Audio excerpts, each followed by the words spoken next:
They've been on so many different streaming platforms, and it's not just the NFL. It's all sports right now. It's making me sick. The basketball having to go to Amazon Prime yesterday. Very annoying. It's crazy. It's crazy Raised stuff. On Peacock? Raised on Peacock, thank you. That was so annoying. Like it's become such a hassle to find the sports and the teams that we love.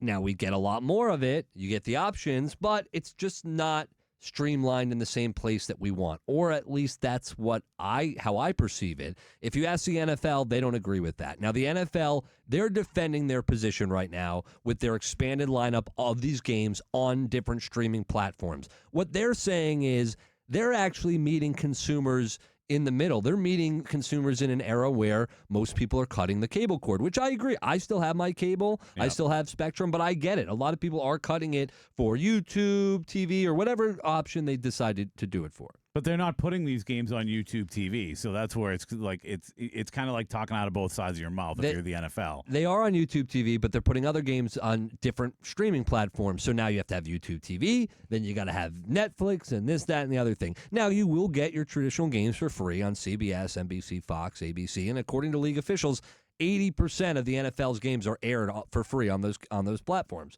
So, that's that. By the way. That's some funny numbers right there. Because it's aired for free somewhere. Like Buccaneer games are aired for free here in Tampa Bay, but not elsewhere, right? But I'm torn, man. I'm so far in the middle on this, and I think it's my age, right? Like if you're a certain age or older, you remember growing up where you got 3 or 4 games every weekend, and that was it. Yeah. And then you had Sunday Night Football and you had Monday Night Football. So you got 3 or 4 games and then the 2 primetime games. And that was it. You know how I watched most of my games growing up? Through Chris Berman on primetime. Because it was different back then. You had to watch primetime to see what happened around the league. Now we're spoiled. We're spoiled now, but still frustrating when you have to, and not only frustrating, expensive. It's become expensive to watch the NFL. Now, there are some, like Peacock, for instance. I don't have any show on Peacock that I want to watch. So, other than watching the sports that are provided on it, I have no desire to pay the money for Peacock. Now, Netflix, for instance. I love Netflix. There's so many things on Netflix that I can watch, and I like to watch. So, I actually prefer that if they're going to put it on a streaming platform, put it on one that I'm already going to have anyway, no matter what. But that's, I guess, the point of why they want to buy these, and Paramount getting some rights to these things, so you have to go to Paramount to watch them. We were talking about UFC last week. It's smart, but it's frustrating for the consumer. So I started to think to myself, I love football. I will pay a lot of money to watch football if I have to, but how much? So let's say that the traditional broadcast networks on cable, CBS, and NBC, Fox, ABC, they're gone. Would you pay for Sunday Ticket if your parents didn't have it? Yes. Yes, I would. Yeah. Yes, I would. And my question to everyone here is, let's say you don't even get your local team, the Bucks. Let's say you have to spend specific money to get all the NFL games. You can get them at any point. It's on one network. How much would you pay? If the Bucks weren't on, first of all, if your local teams weren't on, that's when it's time to riot. That's when it's like, I don't believe in rioting, I don't believe in protesting, but if the NFL takes local games off television, that's when it's time to actually riot.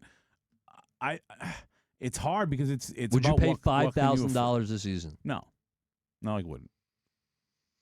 Would you pay $1,000 a season? I know. Justify that. And then here's the thing: the money. Now it's not $5,000. Like most people, like.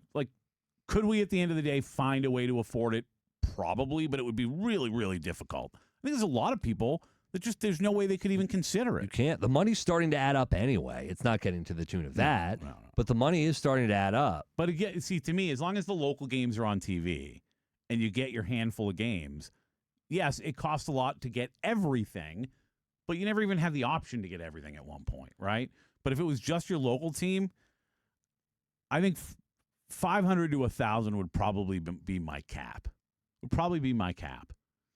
I think I would pay a G and no more than that. Yeah. $1,000 was the number I came up with and put on the sheet because that's kind of where I'm at with it. But some people can't spend that.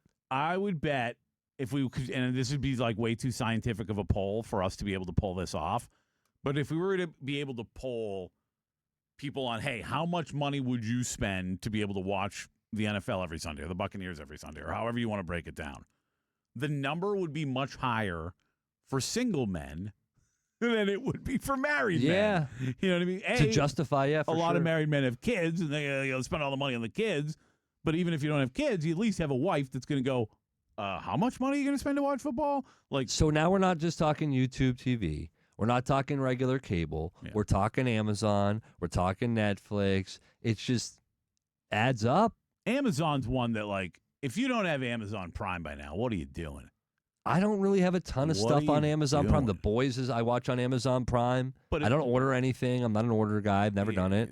You're one of the people I'm talking to. What are you doing? It's so easy. Amazon, anything you want, you get it tomorrow. Or even later that day. I don't agree with Hans Schroeder, the vice president of media distribution for the NFL. I don't agree with him that it is the most fan-friendly model in any sport or entertainment as far as distribution. That's what they're claiming, and I disagree. Do you know with what that. is? It's hockey, easily. I think because of the rights now and where you can find them. Just ESPN Plus. I find $10 a month. For me, I find hockey to be the biggest pain in the ass. All you need is the ESPN app. Every game is on there every night, and if not, it's locally. On every night. What? Not locally. No, I'm saying overall as a whole.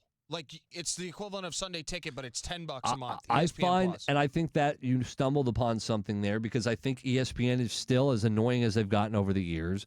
They're still the number one desired place to go, and I'll tell you, from my perspective, we're seeing it with the NBA. I love the NBA. I know that's an unpopular opinion for some, but this playoff run has been the most frustrating viewing experience of my life. So forget about it. The NFL's right. They might not be right in them being the best, but they're better than the NBA. The NBA's terrible. You know what? I'm back on the NFL, actually. It is the best. Because you know what I have to do to watch the Rays every day? I have to pay MLB TV for a subscription. And for me, for Spectrum, it's easier. I just go to 179 and there we go. But if you have YouTube TV or a lot of other things, you have to go through the MLB TV app. Same thing for the Tampa Bay Lightning. Either I got to pay for it through the app, which I'll probably do this year so I can actually watch it in more than one room, or you have to have the stupid antenna, which is what I did this year, and I could only watch it in the living room. I couldn't go in the bedroom and watch it. It's very, very annoying. The NFL is the only one where the game is on locally on free TV, regardless of how I get my television. It's the only one. If I couldn't go to a bar to watch a game, let's say the bars couldn't have them on, the only way you could watch your NFL is if you paid specific money so you could watch at home. I said $1,000. I might give 5% of my paycheck, of my salary. The NFL could actually own you. The thought of not having football for an entire season is gut-wrenching. It's horrible. It's gut-wrenching.